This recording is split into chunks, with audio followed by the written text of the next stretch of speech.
კვლავ მოგესალმებით, მადლობა რომ გვისმენთ მთელ საქართველოში და გვიყურებთ პლატფორმებზე იმედი.g, MyVideo.g, ასევე მაგდის IP ტელევიზიით 53 არხზე და რადიო იმედის Facebook გვერდზე. შრომის უფლებები, ახალი რეგლამენტი და უსაფრთხოება ეს ის თემებია, რომელზედაც გადაცემის ამ ნაწილში ვისაუბრებთ ჩვენ სტუმართან ერთად, ჩემო გვერდთა შრომის ინსპექციის სამსახურის უფროსი ბექა ფერაძე. მოგესალმებით ბატონო ბექა, მადლობა გადაცემაში მონაწილეობისთვის. მოგესალმებით, მადლობა მოწვევისთვის.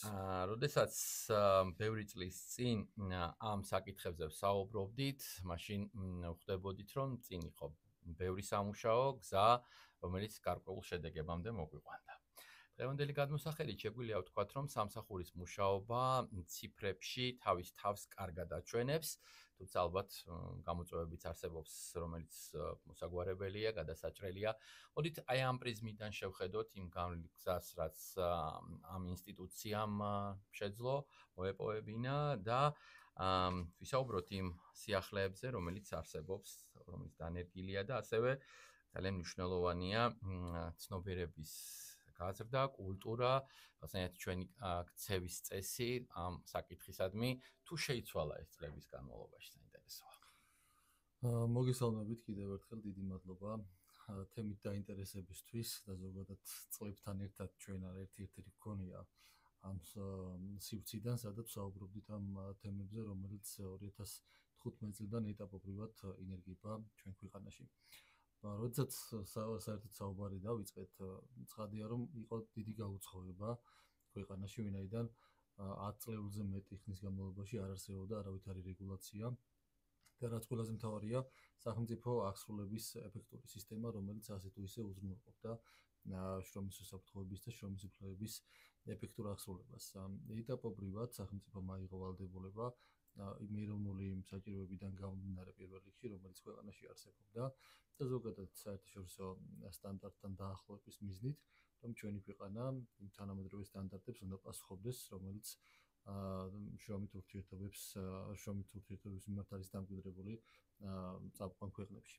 სწორედ ამიტომ უკვე ეტაპობრივად 2019 წლიდან სრული მანდატით ამოქმედდა შრომის უსაფრთხოების კანონი და 2021 წლიდან უკვე ცალკე სტრუქტურად ჩამოყალიბდა შრომის ინსპექციის სამსახური, რომელმაც არა მხოლოდ უსაფრთხოების, არამედ შრომის უფლებების მიმართულებითაც დაიწყო ეფექტური აღსრულება.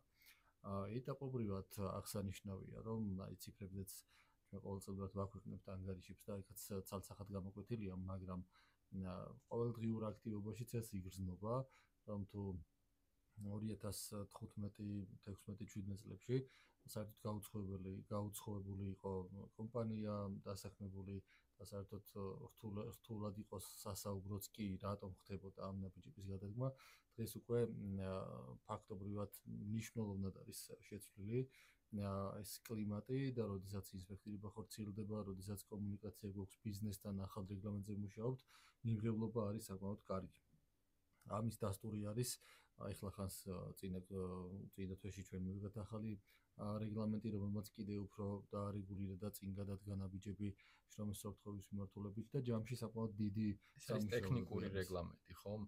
აი, მოკლედ რო გითხრათ, რას ითვალისწინებს ეს რეგლამენტი და ვის ეხება? ჩვენ გვაქვს გარკვეული დღის წესრიგი შრომის კანონმდებლობის რეფორმის ფარგლებში, როგორც უკვე აღინიშნა არა მხოლოდ შრომის უსაფრთხოების, არამედ შრომის უფლებების მიმართულებითაც იყო გარკვეული დერეგულაცია წინა წლებში და 2015 წლიდან დაიწყო გარკვეული რეგულირება ამ მიმართულებით.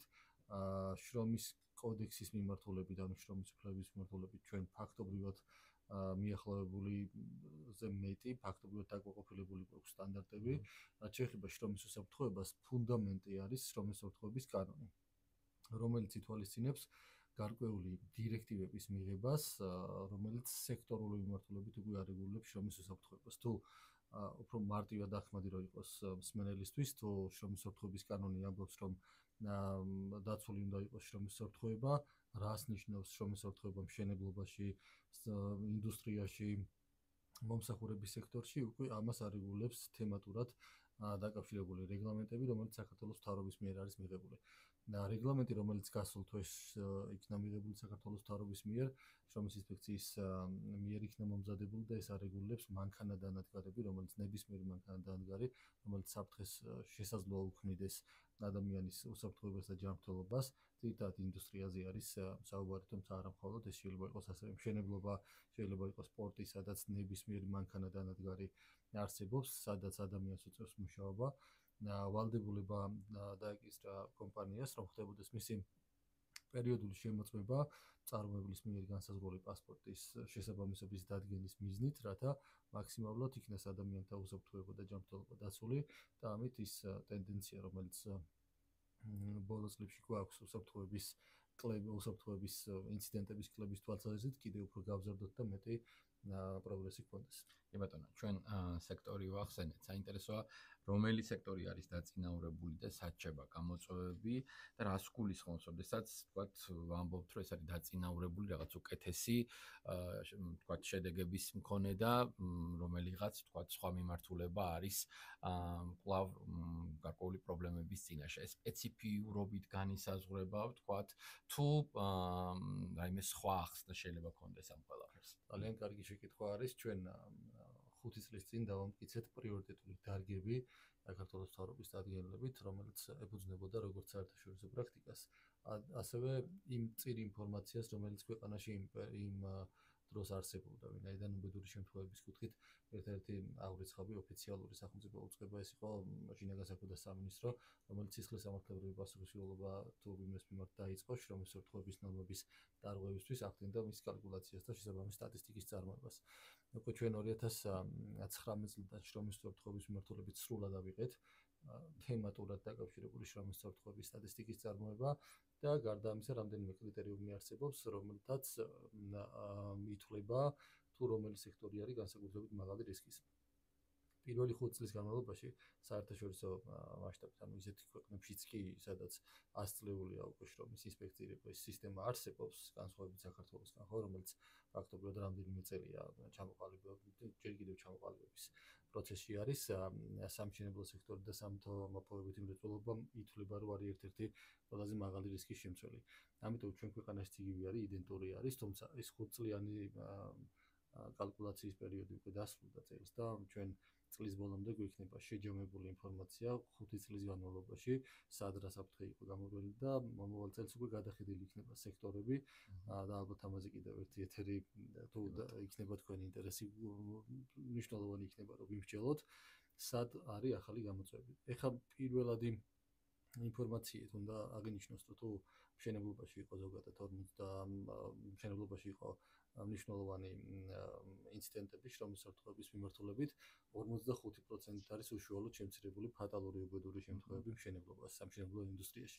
ეს არის საკმაოდ დიდი პროგრესი იმ დროს, როდესაც ჩვენ თუ ეხლა შესაძლოა იქნება ევროკავშირის რომელიმე ქვეყანა ამერწმუნებით, რომ იმოდენობის მშენებლობა ასეთ ტიპის ქვეყნებში არ არის, რაც არის დღის საქართველოში, ხო, იმიტომ რომ ეკონომიკურად საკმაოდ პროგრესს განიცდის ქვეყანა და ეკონომიკური აღმავლობა ნამდვილად ფიქსირდება ქვეყანაში. ამიტომ გაზრდილი ოდენობა არის ელემენტარულად რო ავიღოთ ინფორმაცია საქსტატიდან ან შესაბამისი მუნიციპალიტეტების მერიიდან წლიდან წლამდე მზარდი არის გაცემული ნებართვების ოდენობა. ეს ნიშნავს, რომ ინციდენტების კუთხით შრომის უსაფრთხოების მიმართულებით ჩვენ გვეზრდება დატვირთვა, ინსპექტირება იმისთვის, რომ ის მაჩვენებელი, რომელიც ბოლო წლებში გვაქვს, შევინარჩუნოთ და აი ამ ფონზე, რომ 45% არის შემცირებული ფატალური უბედური შემთხვევების მაჩვენებელი, არის საკმაოდ კარგი მაჩვენებელი. თუ შეიძლება ითქვას, ვინაიდან ადამიანის სიცოცხლეზეა ზოგადად საუბარი, მაგრამ ნულოვან ჩვენ სფეროში, ზოგადად შრომის უსაფრთხოებაში არსებობს ესეთი აქსიომა, რომ ნულოვანი საფრთხე არასდროს არ არის სამუშაო ადგილზე, გარკვეული რისკი ყოველთვის არსებობს და იარსებებს. ეს არის მუდმივი პროცესი მანქანადანადგარების და ადამიანის ურთიერთქმედების. ამიტომ რისკები დღის გუმრობით აქ გვაქვს, ეს უნდა აღინიშნოს, რომ მაგალითად ერთი შეხედვით მომსახურების სექტორი, რომელიც მანამდე ითვლებოდა, რომ ეხ რა საფრთხე შეიძლება იყოს და საერთოდ ბიზნესი ამბობდა, რომ უსაფრთხოების კანონი არ გავავრცელოთ ამ სექტორზე, იმიტომ რომ ნაკლებია რისკი, არა ფატალური შემთხვევები, მაგრამ ინციდენტებში ერთ-ერთი მოწინავე აღმოჩნდა, როგორც ჰორეკა სექტორი, აი ეს სასტუმრო ინდუსტრია, ასევე რესტორნები და ასე შემდგომ, სადაც დაზიანების შემთხვევები ფაქტობრივად ყოველდღიურად მაინც გვაქვს. თუმცა ჯამში 26%-იანი კლება ინციდენტების წინა წელთან შედარებით ამ მიმართულებითაც გვაქვს. აი როცა უფლებებზე ვსაუბრობთ, უპირველეს ყოვლისა, იგითი მოქალაქეები რა ტიპის უფლებებს თქვათ იცნობენ და საინტერესოა ამ წლების განმავლობაში რამდენად შეიცვალა დამოკიდებულება, იმიტომ რომ ჩვენ ყველას გვახსოვს, როდესაც თქვათ 10-20 წლის წინ შეიძლება ყველა ტიპის უფლება, რაც კი ეკისრებოდა თქვათ დაქირავებულსა და დაქირავებულს მოდიოდა თქვათ დაქირავებულის საკეთილდღეოდ, მისი ინტერესების გათვალისწინებით, ახლა თავად დაქირავებულიც თქვათ არის იმ პირობებში, რომლის სტანდარტებიც არსებობს და აუცილებელია რომ გაითვალისწინოს თქვათ დამქირავებელმა.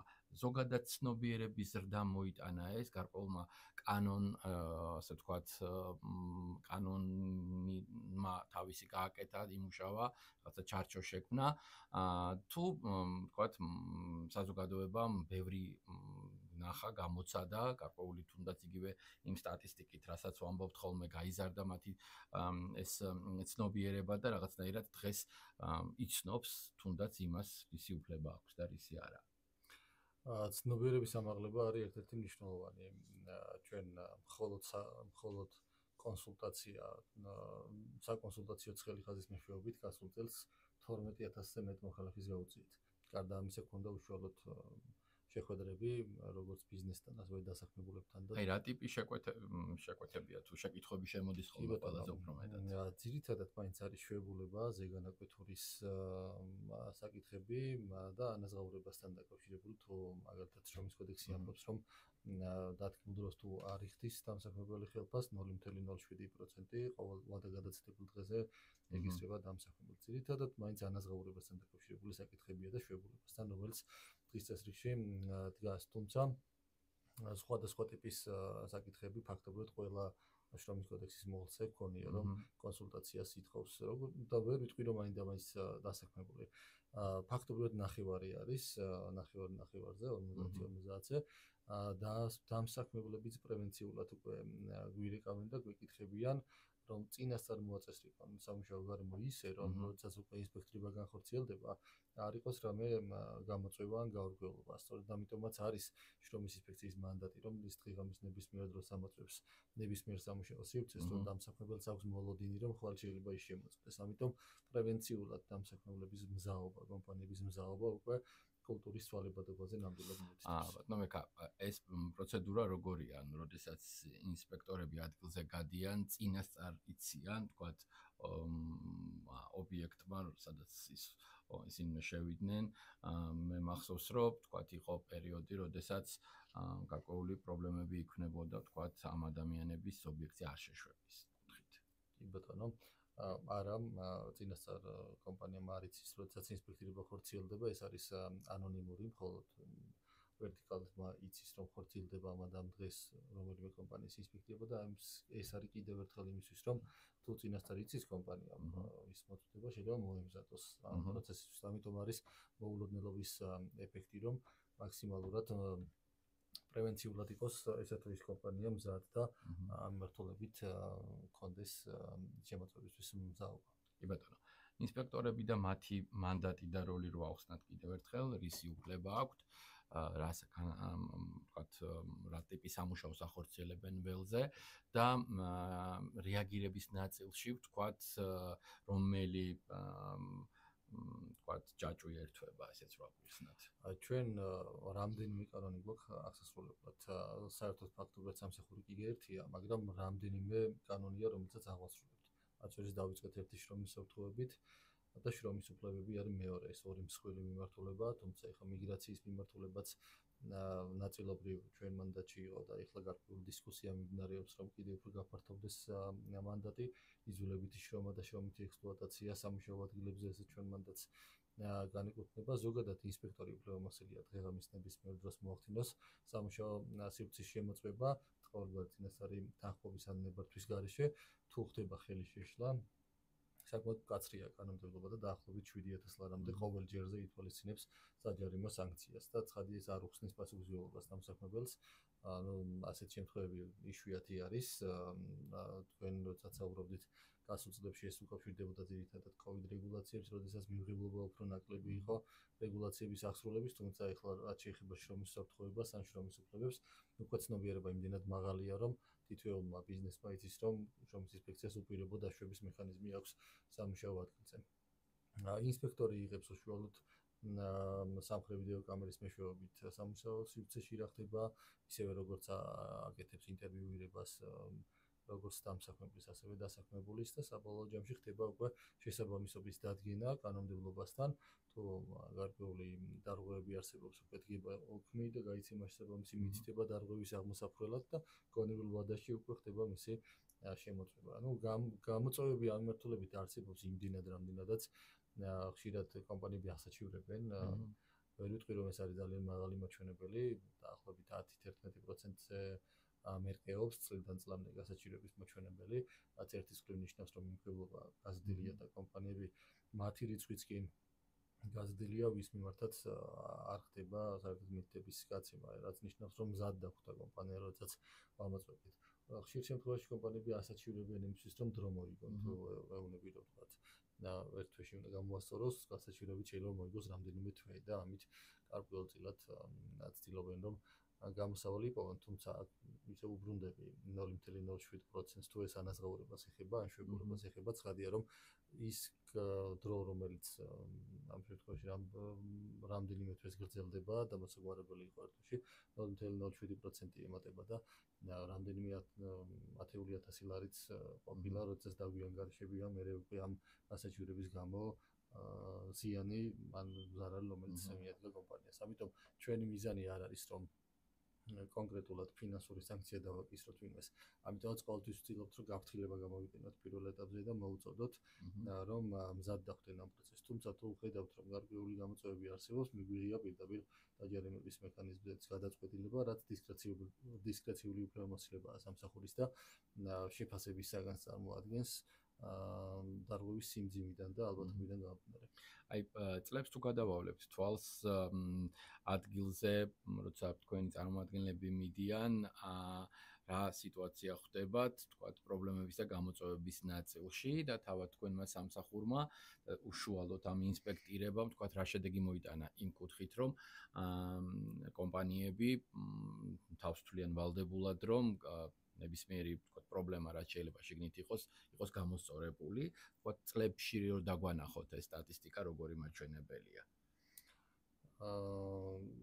ამ შემთხვევაში ზუსტად პროცენტი გამიჭირდება, დღეს გითხრათ ვინაიდან საბოლოო კალკულაციას გადის სამსახური, თუმცა პროგრესი ყველა მიმართულებით არსებობს. ერთ-ერთი იყო რაც წეგან გითხარით, თუ თქვათ 2019 წელს, როდესაც დავიწყეთ პირველად ინსპექტირებები, ყველა ობიექტზე შეუსაბამობები იყო დადგენილი, ეხლა უკვე მზარდი არის, საკმაოდ გაიზარდა კომპანიების ოდენობას, რომლებიც უკვე მზად ხდებიან ამ პროცესს და მიმღებლობაც ორივე მხარეს აქვს. ამიტომ როგორც დამსაქმებელს, ასევე დასაქმებულს. ამიტომ ეს პროცესი დინამიური არის, ცნობიერების ამაღლებით გამოწვევები განსაკუთრებით რეგიონებში უფრო მეტად გვაქვს ვიდრე თბილისში, ხა რომ ავიღოთ სტატისტიკური მაჩვენებელიც დაფარული ობიექტები ზარების ოდენობაც უფრო მეტად თბილისიდან არის ვიდრე რეგიონებიდან, თუმცა ამ მიმართულებით ჩვენ რეგიონალური ოფისებიც გვაქვს და ამ დაფარული ობიექტები რაც ნიშნავს და ანონიმური შეტყობინებები რო აქვს. ჩვენ გვაქვს გეგმიური ცხადია, რომ იმისთვის რომ მოხდეს ადმინისტრება წლიდან წლამდე რესურსის ოპტიმალური განაწილება ჩვენ გვიწერია კანონში, რომ თავის შრომის ინსპექტორი, ანუ ჩემ პოზიციაზე საუბარი, სტრატეგიულად ისე უნდა ანაწილებდეს ინსპექტირებას, რომ მაქსიმალური მოცვა კონდეს, სტრატეგიულად მეტი გავლენა მოახდინოს აღსრულების მიმართულებით. ამიტომ რაოდენობა ცხადია, რომ იმ დონის არ არის და იმდენი არ არის ინსპექტორების, რაც რამდენი სამუშაო ადგილიც არის. არც ერთ ქვეყანაში ესე არ არის. ამიტომაც არის უპირობო მანდატი დაშვების, რომ ნებისმიერ დროს ყველა კომპანიას უნდა კონდეს მოლოდინი, რომ შეიძლება ის შემოწმდეს. ამიტომ რაოდენობა არის წლიდან წლამდე გაზრდილი, თუ მაგალითად 2021 წელს შემოწმდა 2000 კომპანია, წელს უკვე 5200-მდე კომპანია შემოწმდა ჯამში და 100000-მდე დასაქმებულ პირში იყო ჩვენი მანდატი. ამიტომ მოცვას პერიოდულად ვაფართოვებთ მთელი ქვეყნის მასშტაბით და ის ნიშნავს, რომ შრომის უფლებები ყოველწლიურად უფრო და უფრო მეტად იქნება დაცული. კიდევ რა გეგმები გაქვთ, ესეც გაგვანდეთ და დავასრულოთ საუბარი. ჩვენ გეგმავთ დაახლოებით 18 დირექტივაზე მუშაობთ, რომელიც სექტორული მიმართულებით განსაზღვრავს და ჩამოაყალიბებს საბოლოოდ შრომის უსაფრთხოების კუთხით სტანდარტებს და ეს იქნება შრომის კანონმდებლობის რეფორმის სრულყოფილად დასრულება ამ ეტაპის, როდესაც უკვე 18 რეგლამენტი იქნება მიღებული. მათ შორის ერთ-ერთი მნიშვნელოვანი არის სამშენებლო მიმართულებით გადადგმული ნაბიჯები სამშენებლო სექტორის, რომელიც ახლა მუშაობთ და ფაქტობრივად სტრუქტურულად მნიშვნელოვნად იცვლება მოწყობა, იერარქია, თუ როგორ უნდა იყოს უსაფრთხოების სამუშაო ადგილებზე, აზბესტთან დაკავშირებული, კარცეროგენებთან დაკავშირებული ეს მიმართულებები უახლოეს თვეებში და წლებში იქნება აქტიური შრომის ინსპექციის სამსახურში და ეს პროცესი, როგორც უკვე აღნიშნე, სრულყოფილად ჩამოაყალიბებს უსაფრთხოების სისტემას ჩვენ ქვეყანაში. კეთილი, წარმატებებს გისურვებთ, მადლობა გადაცემაში მონაწილეობისთვის. შრომის ინსპექციის სამსახურის უფროსი ბექა ფერაძე საუბრობდა პირდაპირ ეთერში. მადლობა უთხრათ ჩვენს მსმენელს და მაყურებელს დათმობილი დროისთვის.